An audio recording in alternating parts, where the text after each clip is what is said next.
नमस्कार, आप देख रहे हैं महानगर समाचार। मैं हूं आपके साथ श्वेता। तो चलिए रुक करते हैं आज की बड़ी और प्रमुख खबर पर। 1962 के बाद तीसरी बार रिपीट हुई कोई सरकार, बीजेपी ने अकेले जीती INDIA से ज्यादा सीटें। लोकसभा चुनाव के नतीजे काफी हद तक साफ हो चुके हैं। 543 सीटों में से 542 सीटों पर काउंटिंग हुई।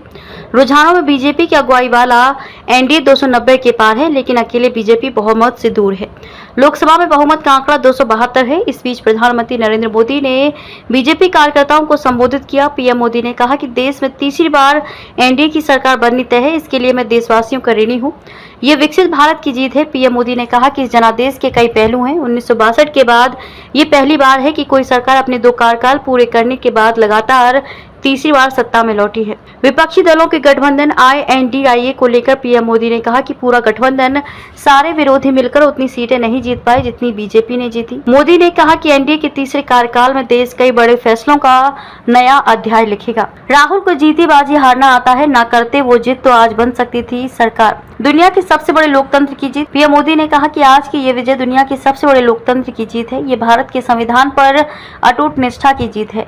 ये विकसित भारत के प्रण की जीत है। ये सबका साथ सबका विकास इस मंत्र की जीत है। ये 140 करोड़ भारतीयों की जीत है।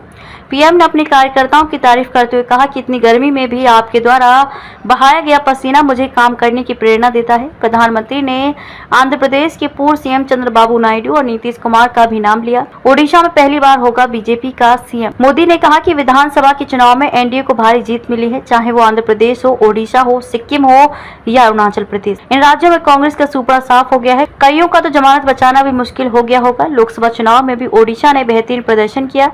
ये पहली बार होगा जब महाप्रभु जगन्नाथ जी की धरती पर बीजेपी का कोई सीएम होगा। बीजेपी ने केरल में भी सीट जीती है। केरल के कार्यकर्ताओं ने बहुत बलिदान दिए हैं। वो संघर्ष भी करते रहे और जन सामान्य की सेवा भी करते रहे। तेलंगाना में भी हमारे नंबर बढ़ गए हैं। जम्मू कश्मीर में रिकॉर्ड वोटिंग। मोदी ने कहा कि जम्मू कश्मीर मतदाताओं ने इस चुनाव में रिकॉर्ड वोटिंग कर अभूतपूर्व उत्साह दिखाया है। दुनिया भर में भारत को बदनाम करने वाली जो ताकतें हैं उनको आईना दिखा दिया है।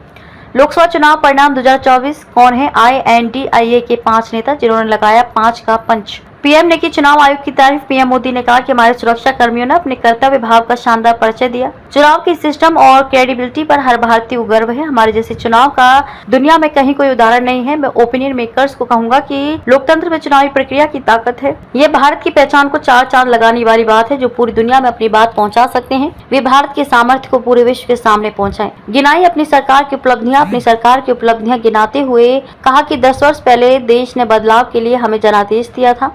वो समय था जब देश निराशा की गर्त में डूब चुका था। हमें फ्रैगिल 5 जैसे शब्दों से नवाजा जाता था। हर दिन अखबारों की हेडलाइन घोटालों से भरी रहती थी। देश की युवा पीढ़ी अपने भविष्य को लेकर आशंकित हो गई थी। तब देश ने हमें निराशा के गहरे सागर से आशा की मोती निकालने का जिम्मा सौंपा था। हम सभी ने पूरी ईमानदारी से प्रयास किया, काम किया। ये काम 2019 में जारी था, 2024 में और तेजी से जारी रहेगा। भ्रष्टाचार के खिलाफ हमारी लड़ाई जारी रहेगी। मोदी तीसरी बार बनेंगे पीएम। नड्डा। बीजेपी अध्यक्ष JP नड्डा ने मतदाताओं और बीजेपी कार्यकर्ताओं का शुक्रिया किया। उन्होंने कहा कि पीएम मोदी के नेतृत्व में 2014-2019 में एक मजबूत सरकार आई। 2024 में भी जनता ने नरेंद्र मोदी को आशीर्वाद दिया है। नरेंद्र मोदी तीसरी बार पीएम बनने जा रहे हैं। देश में ये पहली बार कि कोई गठबंधन तीसरी बार देश में लगातार सरकार बनाने जा रहा है। एंटी इनकम्बेंसी के बावजूद बीजेपी किस रणनीति को अपनाकर हुई सफल। लोकसभा चुनावों के नतीजों पर पीएम मोदी ने किया पहला पोस्ट। लोकसभा चुनावों के नतीजों पर पीएम मोदी ने X पर पोस्ट किया। उन्होंने लिखा कि जनता ने लगातार तीसरी बार एनडीए पर भरोसा जताया है। ये भारत के इतिहास में एक ऐतिहासिक उपलब्धि है। मोदी ने लिखा कि मैं इस स्नेह के लिए जनता जनार्दन को नमन करता हूँ। उन्हें विश्वास दिलाता हूँ कि हम जनता की आकांक्षाओं को पूरा करने के लिए पिछले दशक में किए गए अच्छे कामों को आगे भी जारी रखेंगे। प्रधानमंत्री ने कहा कि मैं अपने सभी कार्यकर्ताओं को उनकी कड़ी मेहनत के लिए भी सलाम करता हूं। शब्द कभी भी उनके असाधारण प्रयासों के साथ न्याय नहीं कर पाएंगे।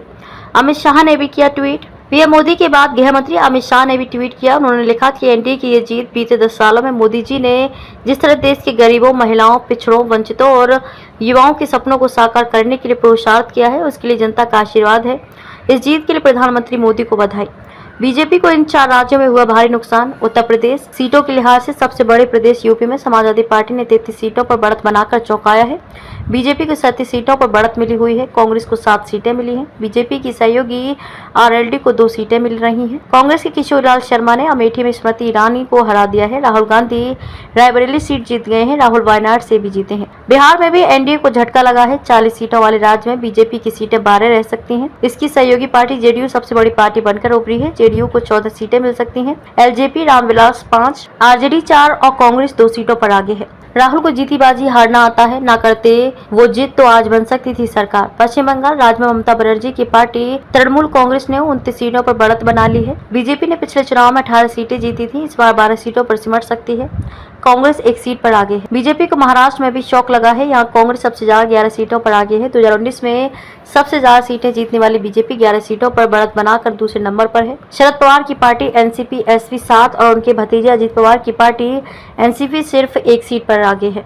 राहुल गांधी ने की प्रेस कॉन्फ्रेंस। लोकसभा सीटों के नतीजे आने के बाद मंगलवार को राहुल गांधी, सोनिया गांधी और मल्लिकार्जुन खड़गे ने शाम 5:30 बजे पार्टी के दिल्ली मुख्यालय में प्रेस कॉन्फ्रेंस की। राहुल ने कहा कि देश मोदी शाह को नहीं चाहता, संविधान की लड़ाई के लिए सभी दल साथ आए। खड़गे बोले, गिरते जनाधार के लिए मोदी जिम्मेदार, ममता ने मांगा इस्तीफा। मल्लिकार्जुन खड़गे ने बीजेपी गिरे जनाधार के लिए पीएम मोदी को जिम्मेदार ठहराया। उन्होंने कहा कि यह मोदी की नैतिक हार है, जबकि पश्चिम बंगाल की सीएम ममता बनर्जी ने कहा कि पीएम मोदी को नैतिक जिम्मेदारी लेते हुए इस्तीफा देना चाहिए। खबर के अंत में खबरों में अब तक के लिए बस इतना ही। फिर होगी आपसे मुलाकात ऐसी ही बड़ी किसी खास खबर के साथ। तब तक के लिए नमस्कार और देखते रहिए महानगर समाचार।